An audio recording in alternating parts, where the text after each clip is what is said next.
Hello and welcome to the Unnamed Automotive Podcast. My name is Sami Assad, and with me, as always, is my good friend and fellow automotive journalist, Benjamin Hunting. Say hi to the people, Ben. Greetings, human and non-corporeal listeners.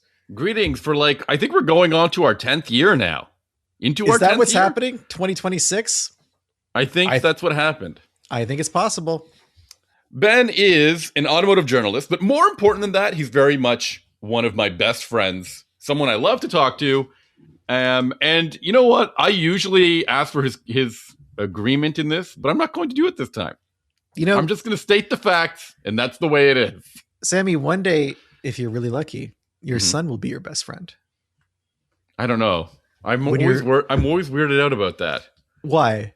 I don't know if parents should be best friends. I think that at a certain point, your parents are no longer parenting you. And when they're no longer parenting you, your relationship changes. And that change can become friendship. I feel like my father and I are extremely close friends now. My father and I are not like that. I don't think so.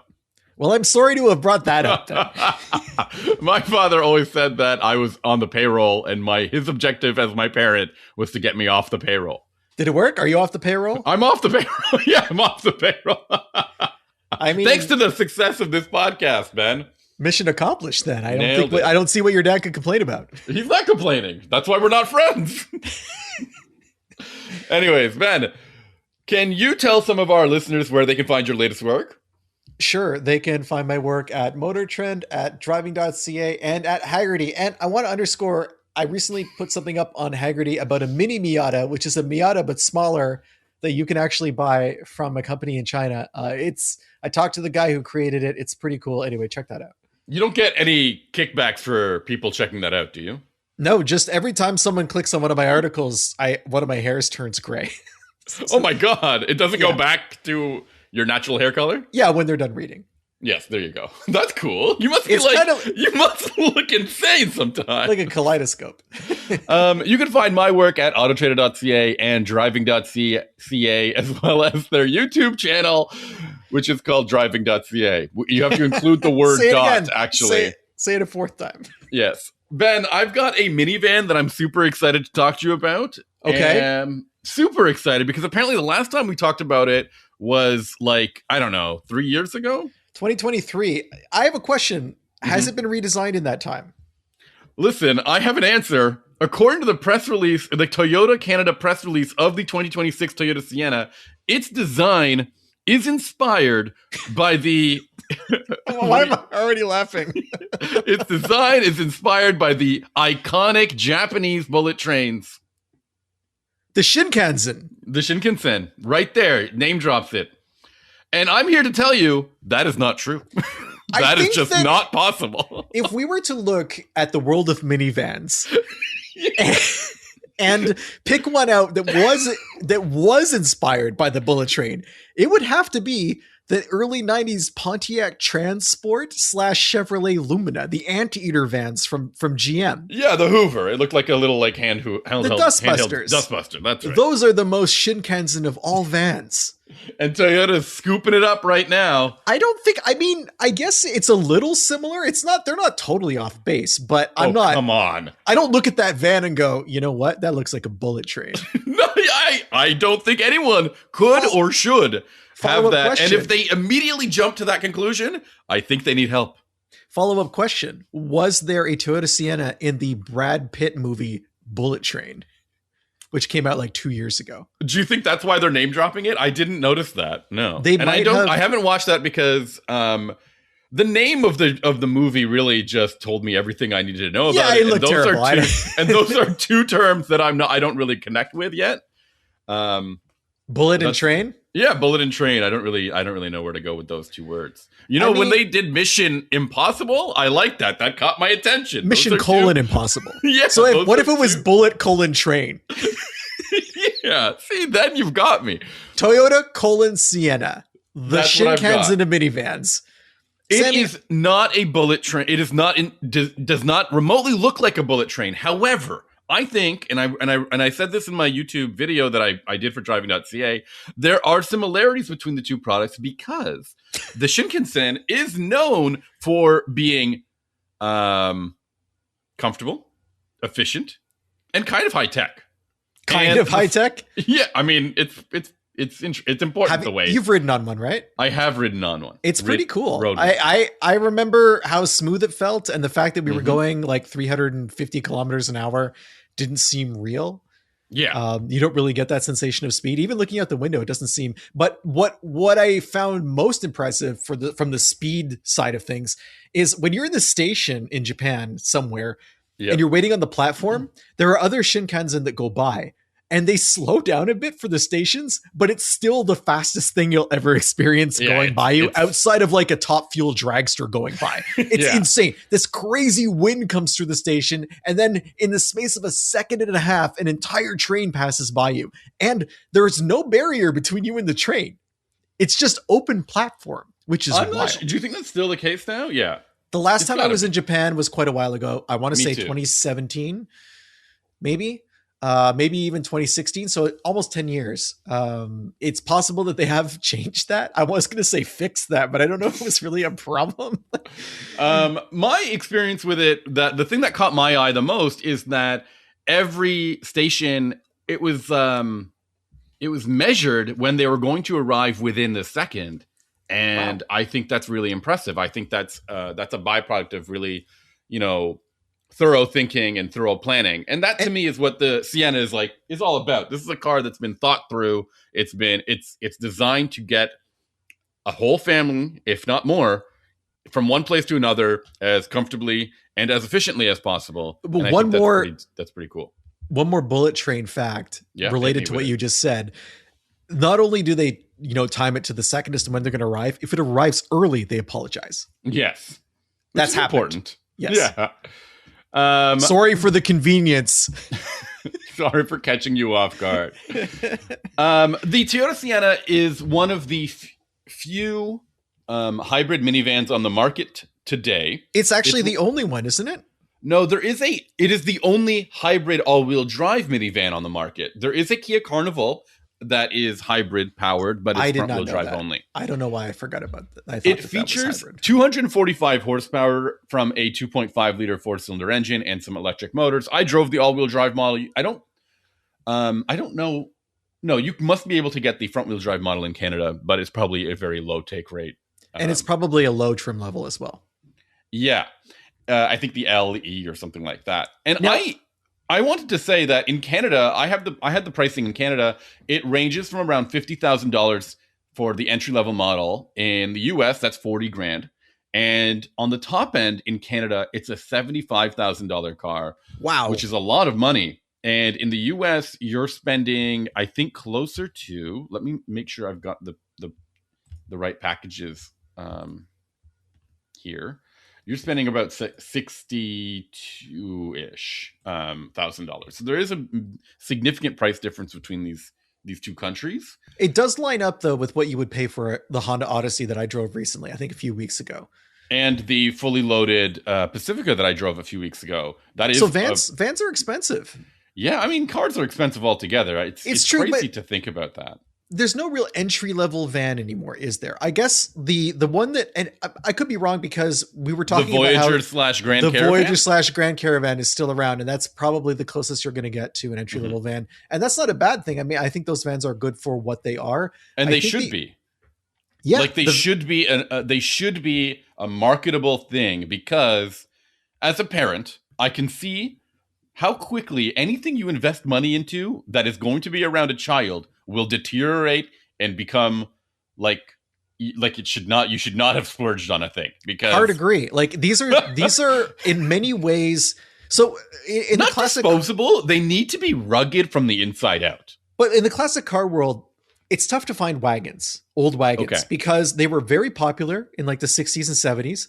But they were driven into the ground by families that used every single ounce of that vehicle. Like inside, true. They were torn apart. They were not necessarily taken care of. They were parked wherever. They had dents, all this stuff. It was not a vehicle that you prized. It was a vehicle that you used. And in my mind, a minivan, there's a role for the minivan to take over. Yeah. from that use case. And the entry level minivan is perfect for that because, like you said, hard wearing materials, tons of space to do stuff. You can load in bikes and whatever and not care that you're scratching up the interior. All these things. Like my Jeep has a light colored interior. My Pathfinder has a light colored interior. This is a mistake. When you load stuff in the cargo area, you have to be careful that you're not marking it up. Like my Jeep has all sorts of black marks just from whatever. It doesn't even seem to matter what is in there. If I'm not, it doesn't even have to be black, the item I'm putting it in. It leaves black marks behind. And I'm like, why would you ever, no, but it's true. Why would you offer a light colored interior in a utilitarian vehicle? And so I look at vans and I'm like, just give me like rubber floor mats and black plastic in the back, and the kids can just do whatever they want, and I'll vacuum it out eventually and not have to worry about it.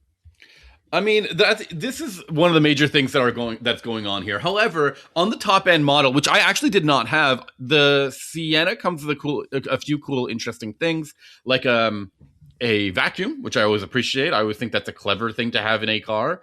I'm actually driving another vehicle that we'll talk about, I think, in the next few weeks, that has a built-in UV disinfectant in the armrest. I was in a hotel room that had that recently, and it made me scared. Keep thinking about how interesting these feature, like how interesting the feature offering list has become when you've got like vacuums and stuff like that, and disinfectants in a car. I don't know if those are like must-haves. But they're interesting. As someone who changes cars every week, I would love a full cabin UV system.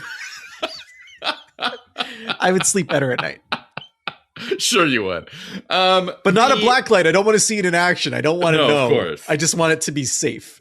The Sienna also had something that I haven't seen in a long time, which is a rear seat entertainment system with wireless headphones. And I thought this was kind of curious because in my experience, most families and households, people have their own devices like phones or tablets, and probably their own headphones too, so that everybody can be watching their own thing.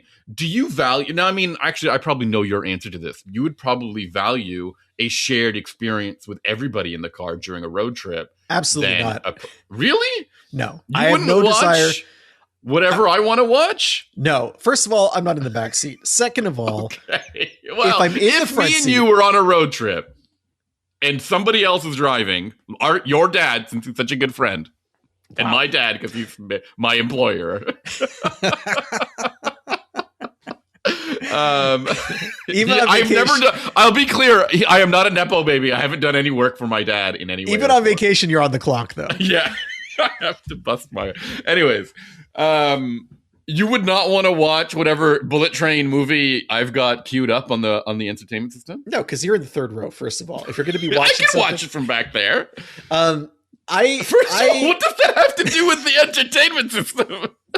Because I don't think there's one back there. No, but I can see it. It's not like I don't have my glasses on or a binocular. How big do you think this bullet train van is? It's getting big. I have trouble watching stuff on the road and not getting seasick. So yeah, I actually totally relate to that. We have become old people, I think. Yeah, I just want to listen to stuff. And I guess headphones can do that. I mean, obviously that's what they're for.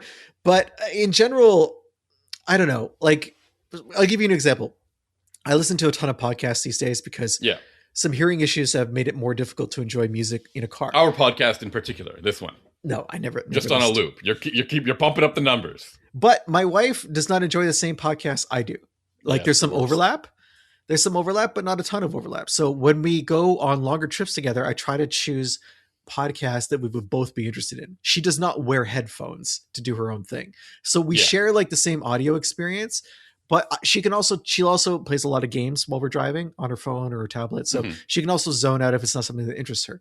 I don't know why I'm necessarily bringing this up, but it's like, I don't know what it is about me, but I get offended by the zone out experience sometimes because I'm like, I'm not an Uber. Like I'm your partner. I'm your friend. I'm like, wow. Let's chat.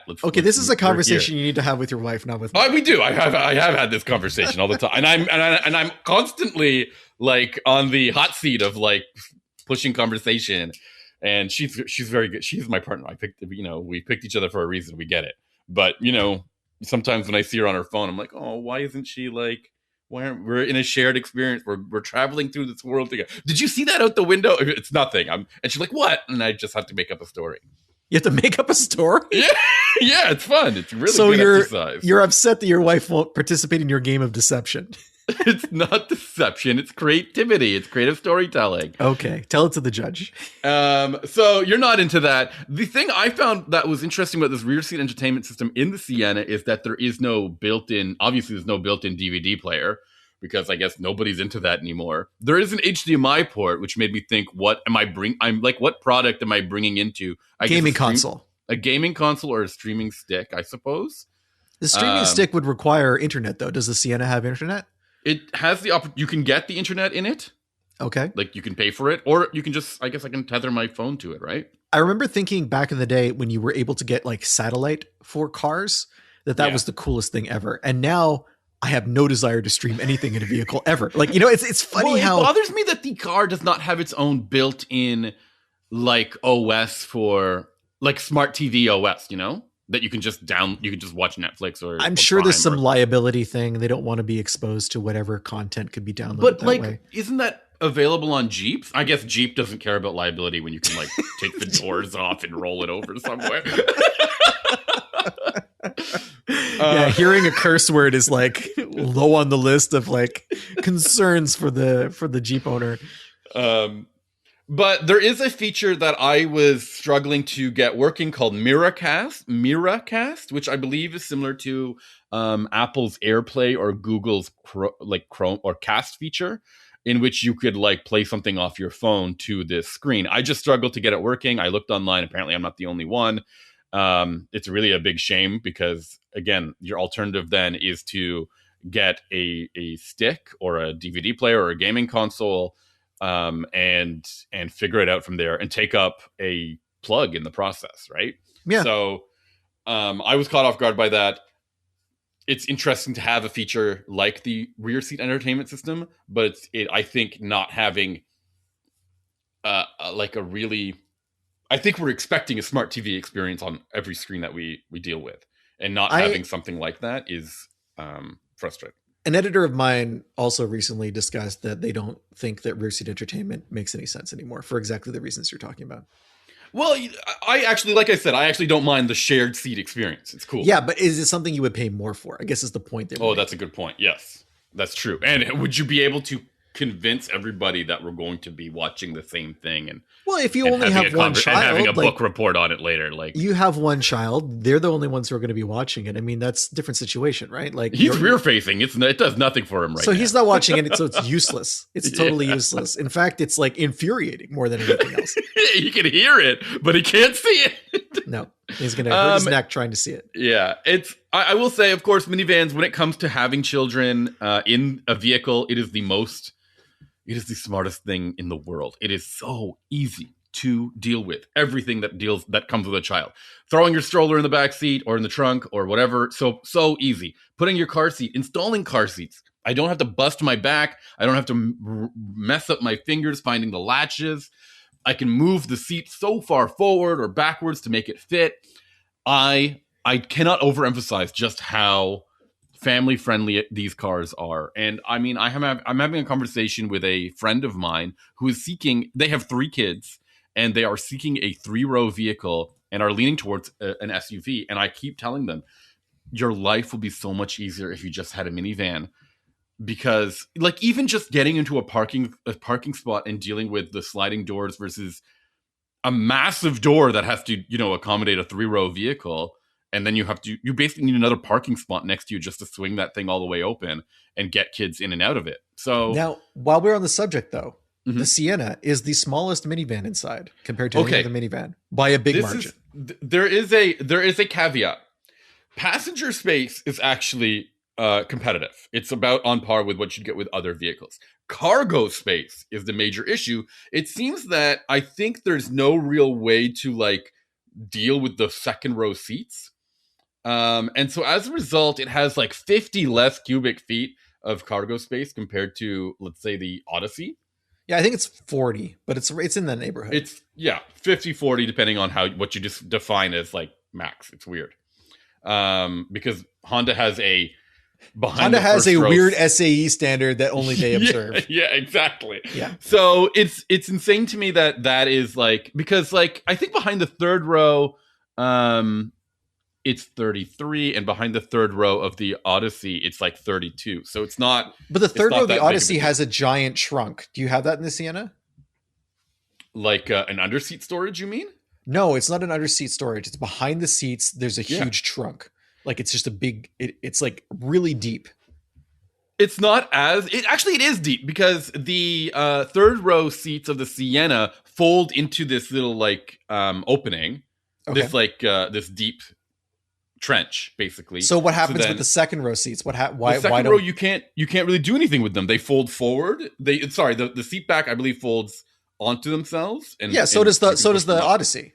But it doesn't. Or maybe they don't fold onto themselves. Because the I gotta Odyssey in the double-check my Odyssey, photos. the seats, the cargo space, and in the Pacifica, which is the same. Pacifica seats- you can get stow and go, which is fantastic. Can you get that in the second row? Yeah. Okay. Because like in the Odyssey, I believe the measurements are with the seats in. It's 140 cubes with the seats in. That's There's brilliant. no Wow. mention. There's no mention anywhere of removing the seats. Yeah. I mean, but I think Which they is are weird because the removable. Pacifica has stow and go, which it makes them flat, right? Yeah. Which in theory would give you more space, but it doesn't. So I don't Because they know go exactly. under the floor, you mean? Yeah, I don't know exactly how these are being measured. It is the major issue with the Sienna. It's the major thing that really prevents me from recommending it, like wholeheartedly and recommending it. And I know that sounds ridiculous because they're like, Sammy, why do I care about max overall cargo room when you're talking about a minivan and all you care about really are whether or not your family can fit in it? The It makes a reality difference. I mean, is, competitively, Let me be clear here. When you have a family, the side hustle of the van is that you are helping finish all of the projects that need to be done around the house. Like the amount of ridiculous things that you end up needing so much space for to bring to and from certain places, whether it's hunting down new, I don't know, toy boxes or play structures, or heck, just like home improvement areas after a sibling brawl went wrong. Like me and my sister, you know what I'm talking about. Me and my sister always got into fights.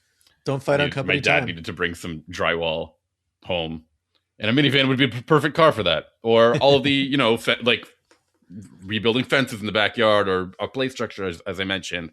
It really helps to have that kind of space. It basically doubles as a pickup truck in terms of usability sometimes. Yeah, I mean, a lot of the contractors in my area use minivans instead of trucks because you have more space that's protected.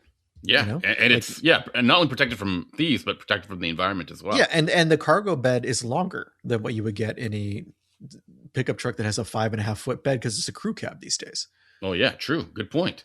So I'm totally like, I've only been a parent for a short period, but I've always valued the extended cargo room that comes with having to be able to use all of my vehicle to build. Like even just recently I had to go and get some assembled furniture from somebody on Facebook Marketplace, for whatever toy storage we needed in our house.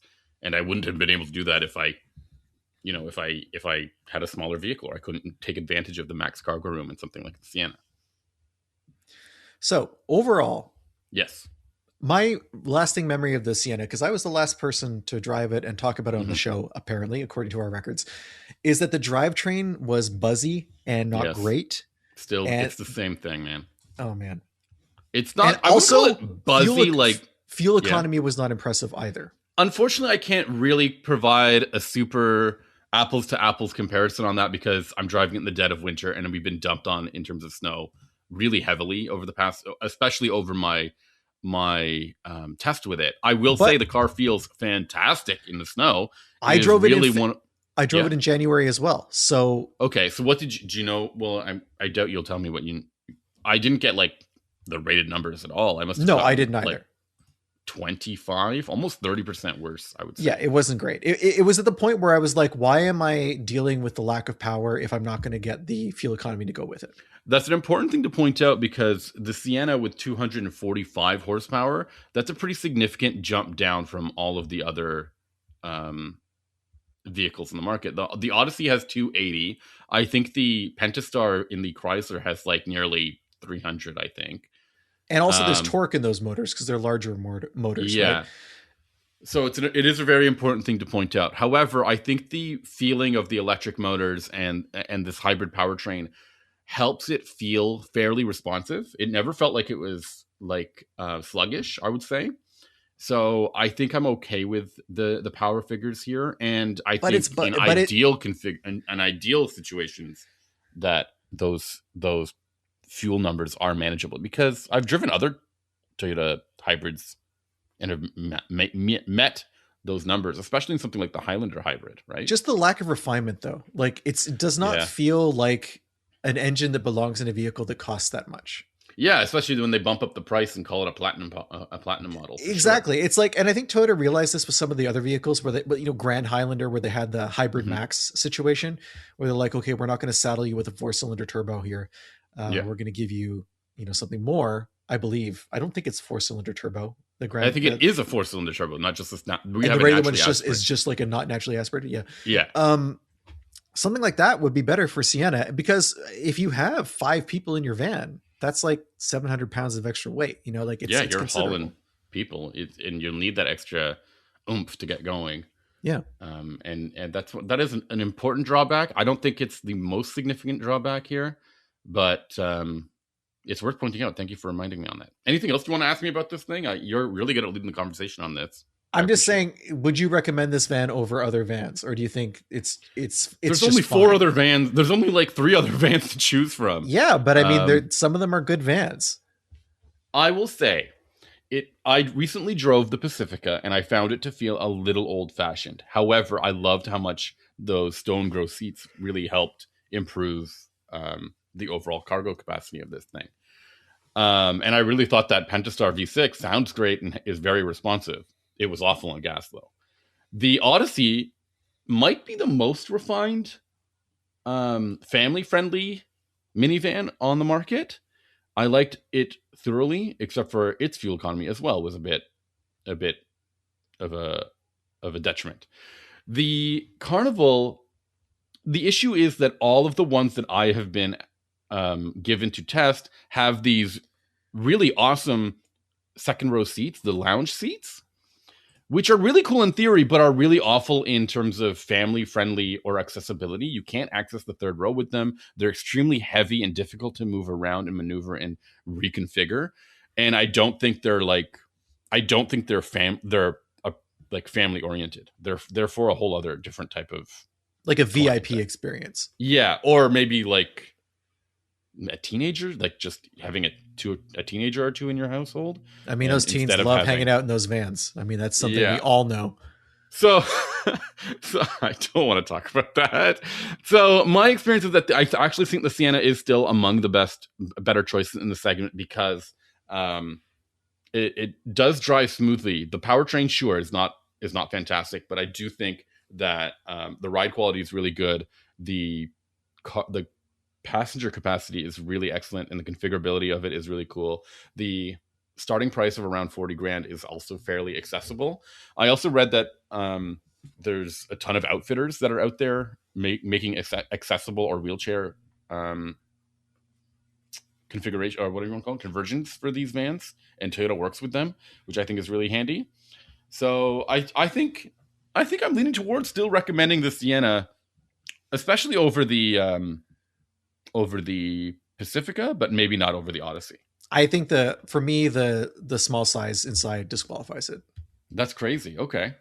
I just think, why give up 40% of your cargo capacity when every other van doesn't ask you to do that? Yeah. And I'm not going to hold that against you, because I totally agree with you. I totally understand where you're coming from. So there's some other stuff. There's some news items that I want to get through this week. On our last podcast, or maybe the one before that, we were talking about vehicles that don't exist, like fundamentally vehicles that we just don't see out on the roads, even though they're theoretically on sale and people are supposedly buying them. And we talked about the Dodge Hornet, which is a car that no one owns and never gets seen driven on the road, and has a plug-in hybrid version that's even more rare. As of last week, the Hornet has been discontinued. It officially does not exist. It officially does not exist. Yes. Apparently, last summer they paused production on the vehicle. I think they had like 100-day supply of it already. Like no one was buying it, so it didn't really matter. But the reason they paused it was because of the import duties on vehicles in the U.S. coming from Italy was like 25%.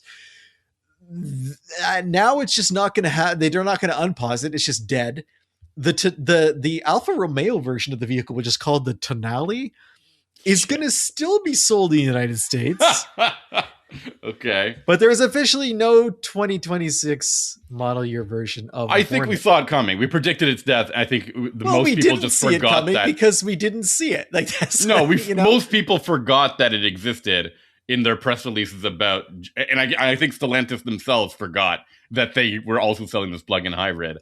When they canceled all of their plug-in hybrid products, including the Pacifica and their 4xe Jeeps. So now the cheapest Dodge is for 2026 is the Durango, the base Durango, which is like nearly $40,000. Even cheaper than the entry-level gas-powered version of this, the new sedan, or yeah, two-door? Apparently so.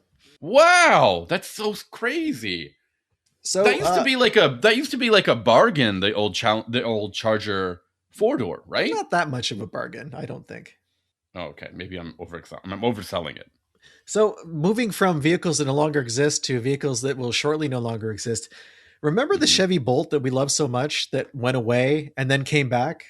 Yeah, Remember one of our Sami? favorite things to talk about on the podcast when it comes to affordable EVs that are not like econo boxes. We've always liked the Bolt because it was a good blend of affordability and capability, I guess. Well, it went away for a few years because it was selling really well and GM decided they didn't want that money. And then they told us they were going to make a new Bolt that would be on the Ultium platform. Which they were investing in the Ultium platform and batteries, and they were like... their future for all their vehicles. Well, psych, because the Bolt came back for 2027, and that's pretty much it. We've been told that it is going to be a limited production vehicle that will leave, I guess, next year, because they're going to use the line space where they build the Bolt to instead build the Buick Envision. So, hold on. Of all of the cars to get killed for, a Buick is really not what I had on my list. It's because the Envision is built in China and the tariffs no longer make it feasible to import it at a reasonable price point. So bye-bye Bolt, hello Envision. What a terrible trade. Honestly, this is upsetting to me because the Bolt was once again a good, affordable EV. It was the last year of the Bolt outsold the most recent year of the Envision. And now it's just being put out to pasture again. There's no tax credit, and GM is, I guess, figuring that they can't get people to bite on the Bolt without that being around. And with fuel economy regulations going out the window, it's also no longer as much of an issue for their overall fleet average to have EVs in the lineup. And as a result, we're not getting a good car. That good car is being removed for a very mediocre car. Yeah. That's sad to me, Sami. It's extremely sad. I think, we're witnessing automakers juggling. I thought they were juggling. I hate to say this. I thought they were juggling for the demands of the consumers. And I thought that they wanted to deliver a higher performance, EV for the money that they could get. Basically, when they invested all this money and built up the scale of Ultium, they would be able to sell us a Bolt better than what we had before, which sounds really promising in theory. But now it seems like they believe that people are not interested in buying EVs anymore in North America. I don't I don't know why I'm surprised that once again a car company has made a short-sighted decision that is out of step with global automotive trends. I mean, I think 25 to 30% of the global market is EV. I don't think that number is going to go down. And do we really want North America to be an island of internal combustion? That doesn't make any sense. We don't, but I think there are certain powers out there that are trying to enforce that meta, basically. Well, along those lines, the next thing I want to bring up is the fact that in Canada, where we have until recently had a 100% tariff on imported vehicles from China, specifically EVs from China, that has been dialed back a huge amount to 6%. which is like the standard for vehicles imported into Exactly, Canada. like vehicles from China. Sorry, vehicles from China, vehicles from Japan. Europe is a little bit lower, but that's the general tariff that you see on imports in Canada. That applies to the first 49,000 vehicles. So that's approximately 25% of the EV sales in Canada at any given year. It's a big deal. Sorry, say that again. That's what? The 6% tariff only applies to the first 49,000 imports per year. That's 25% of EV sales in Canada on a yearly basis. Perfect. That's what I was agreeing with. Okay. And I wanted to double check and make sure I agreed with. Yes. Okay. I'm glad we got that out of the way. I'm glad that couldn't wait till after the podcast. No, but I missed the numbers. There was a lot of numbers there. I wanted to make sure. 49,000, which represents about half of the EV sales. It represents a quarter. A 25% of the EV sales. Let's just move on because I think these numbers have broken your brain. I'm dying. Yes. It's good. Anyway, this is great news because it's great news and it's bad news. It's great because it could theoretically induce Chinese automakers to come to Canada with some affordable electric vehicles, which is what they're selling in Europe and in other places around the world. Canada could really use some affordable cars and affordable electrics specifically. I'm all for it. There's also the possibility that these companies could establish production facilities in Canada and give us a domestic EV industry, which Canada currently doesn't have. There are companies in Canada that are making electric motorcycles and electric heavy-duty vehicles like buses and trucks, but we don't have any kind of domestic production here for electrics. Everything from Toyota and Honda that they're building here is it's all internal combustion. Ford isn't building anything here at all anymore, I don't believe. And who knows what GM's going to do. And Chrysler honestly, is already pulling out of their plants as well. So it's an important thing for Canada to do because the government had given the automakers a lot of money and subsidies to promise that they were going to continue making cars in Canada, especially electric cars. And all of those automakers have pulled out on their promise. The Jeep Compass was supposed to be built at the Brampton plant, which was going to have, I believe, a plug-in hybrid version. There was the Ford Oakville plant was supposed to be building the new electric Explorer, and they've now changed that to Super Duties, which are not electric in any way. And there were some other plants as well. The GM Oshawa plant, which was making the Bright Drop delivery vans, that's all done now. And then there were some other promises and investments, I think, with Volkswagen and Honda that are now also the automakers are walking back on. So in short, there's no domestic EV industry to protect. Exactly. So it doesn't make sense to have really high tariffs on these vehicles. So it's good news. The thing I like about this decision is it's a rare example of the government making a consumer-focused decision versus an industry-focused decision.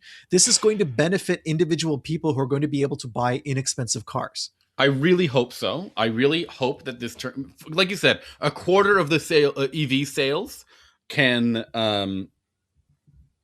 change the tide. You know what I mean? As long as it's not all imported Teslas that are being built in Chinese That's what I'm worried about, because currently that's what the last, I think, Chinese EVs that came here were. And we also have to see how long the network of dealers and service will take to get into the country. For sure. But look at a company like VinFast, which doesn't have nearly the resources of a company like Geely or BYD or any of these things. They came and they put in dealerships and they managed to sell cars.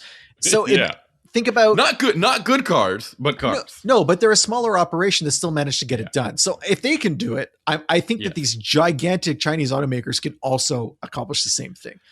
And I also know that there's a lot of hesitation about the quality of these Chinese EVs.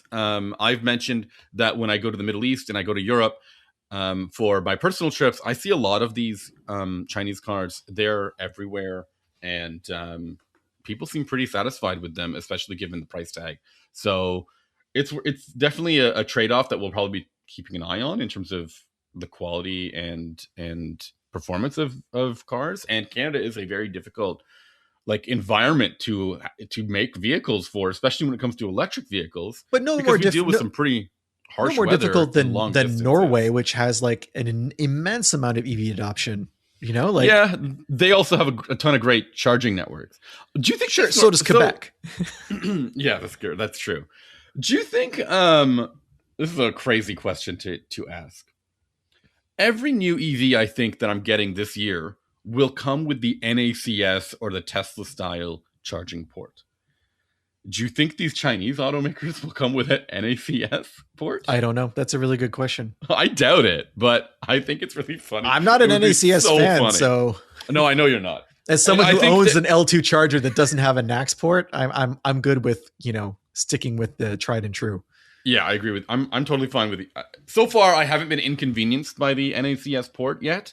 Every automaker has given me an adapter that has worked. Those adapters are inconvenience personified. They take up a space in my armrest, which is usually used for it's UV one more point of failure when you're plugging in.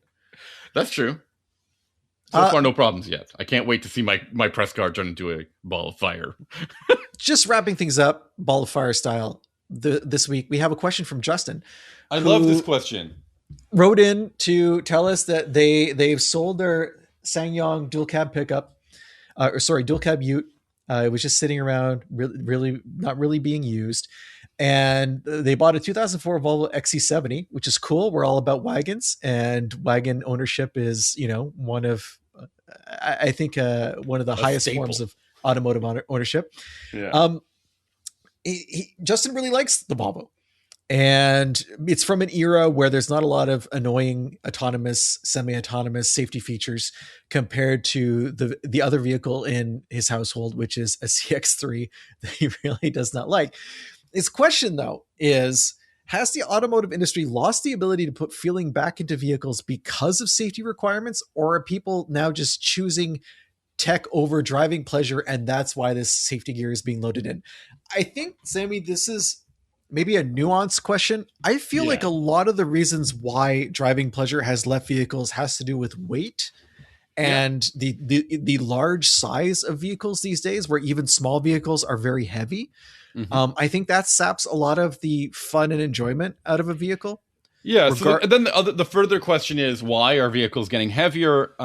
Because that's a very difficult question to answer. No, I think it's because they're getting bigger. I think that's a big part. They're getting bigger. They're getting way more safety equipment and a few more convenience features that are super easy or cheap for automakers to put in and upsell you on. I don't know if safety equipment is really driving weight.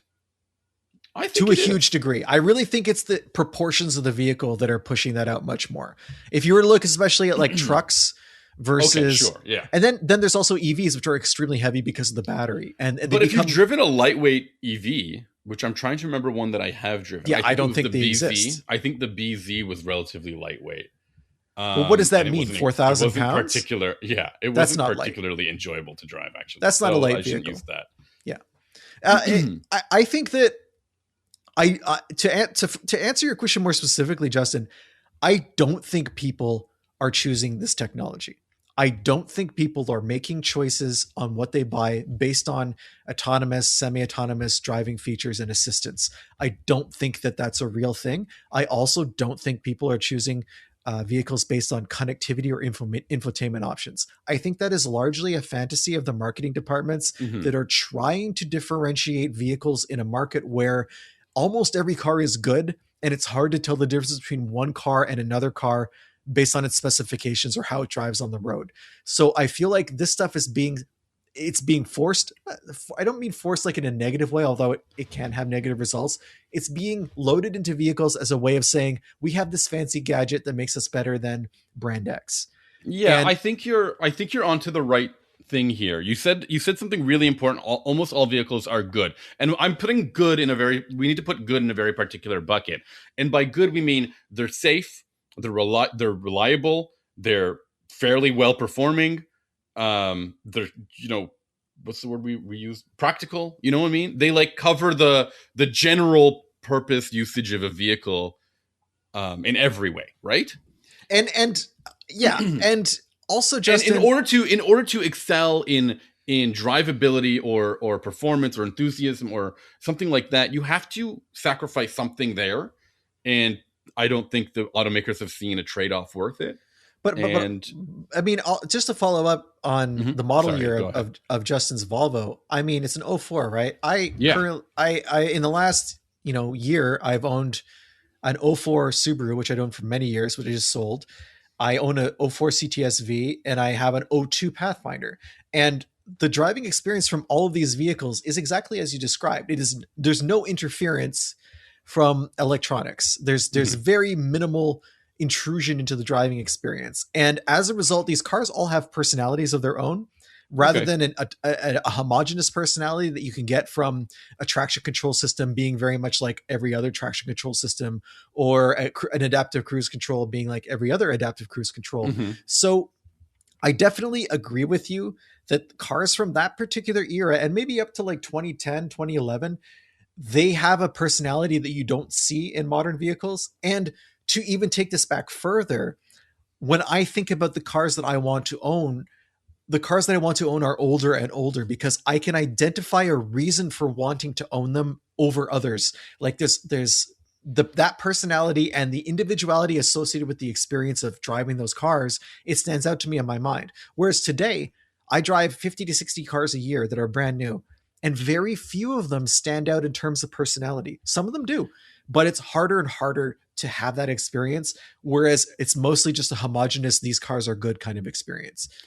Yeah, I think, as I said, a lot of cars feature that homogeneous. This is a good car, and as you mentioned, the number of cars that we drive compared to the number that we actually think we would own personally, as both enthusiasts or appreciators of cars that have personality, maybe not even would own cars that have personality, because there are vehicles with personalities that I wouldn't want to own, right? Like, I think that is super rare. It takes a huge risk for an automaker to try to infuse a huge risk, a huge investment, and a huge commitment after it's been made to deliver that vehicle and ensure that the right people are seeing it, are experiencing it, and are appreciating it. And they would rather go for a more mainstream or mass market audience, because that's obviously what's going to reward them financially. Just build another crossover, basically, Exactly. is what it comes down to. Which is, you know what, again, you want to talk about building another crossover, though. You and I have both appreciated Nissan for delivering in recent history, two weird, different EVs. And EVs. Sorry, not EVs, crossovers. My God. The Juke and the Kicks. Two totally bizarre vehicles that had personalities. But those are all 10 years ago now. I mean, was that the last year what's it called? No, but when they were introduced. Yeah, when they were introduced. Right? Like, it was a different era where they were willing to take those risks. And now, were they good? Good enough. I mean, I think the Kicks was good. The Kicks was fantastic because, again, it was lightweight. The Kicks was fantastic because it was lightweight and allowed you to feel the car and experience the car. The Juke was interesting. It was totally weird. And you could get into it as what we do in terms of assessing new vehicles, get into it and understand why somebody would take a car that looks like this, has zero cargo room, and was like, what was it? It was all-wheel drive CVT. Yeah. And now we're in a world that's so risk averse, they won't even build sedans. Yeah. You know, like that's where we're at now. They're canceling the Ford Escape, bro. I don't understand that one to me. Ford had multiple crossovers, and the only one with several powertrains has been canceled for the Bronco Sport too. So, I mean, I guess that plug-in hybrid will eventually come to the Bronco Sport, and that hybrid version will come to the Bronco Sport. But, you already had that. Anyways, that's another story that blows my mind. I don't know why they did that. It bothers me. Anyways. So, Justin, thank you very much for the question. It really helps spur, and I think we'll be thinking about this. We have been thinking about this question, and I think we'll continue to think about this question because it's something that comes up all the time. That, like, what happened? Where are the interesting cars? Where are the good cars? And why are we being fed these weird things that seem like everything else? Like, for example, Ben, hold on one second. That Prelude, it's so hard to. This is a Honda. It's a Honda hybrid coupe that seems like it's just a Civic coupe, but is more expensive than what the Civic coupe used to be, and has some suspension bits from the Type R. And you're looking at this thing being like, what is going on here? It's trying to do something different without actually doing anything different. Yeah, exactly. That's a great way to put it. It is so they are trying so hard to try to figure out how to do something unique without investing a lot and being able to pull the plug when it doesn't work. Anyways. So if any of you have a question like Justin and want to get it to us, how can they reach us, Sami? Head on over to our website, unnamedautomotivepodcast.com. There's a contact form. Fill that out. It lands in our inbox. Or you can email us the old-fashioned way. It's benjamin@benjaminhunting.com. Ben, is your social media inbox open again? No, still closed. No, okay. You can reach me on social media. I'm at Sami_ha, like you're laughing, on Instagram. I guess you can message me on X. I probably won't. I don't have notification. I don't log into X. Don't do that, I guess. What are you going to be driving next week, Sami? I've got a Palisade to talk about. What kind of Palisade? A hybrid Palisade. Because I've got a Palisade XRT to talk about. Oh, double Palisade. We're the Pally Pals. Oops, all Palisades. I can't wait to talk to you about this because it's gone through a fairly significant redesign, and I was really excited to test drive it. All right, thank you for listening this week, everybody. See you later. Bye.